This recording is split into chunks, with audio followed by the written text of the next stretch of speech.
Lucky recording studio Salkhua बाजार।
धीरे से घोंघरी उठा के हल्का धोरी देखा के बचन कोई भी चुम्मा हमरा नहीं बहका के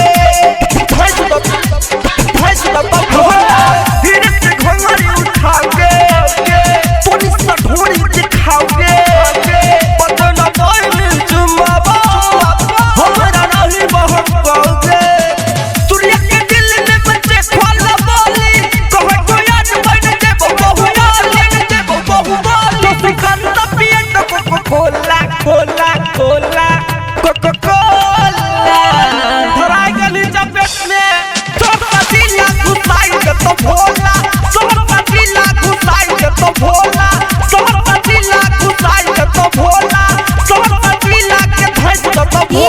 लक्की रिकॉर्डिंग स्टूडियो सलखुआ बाजार।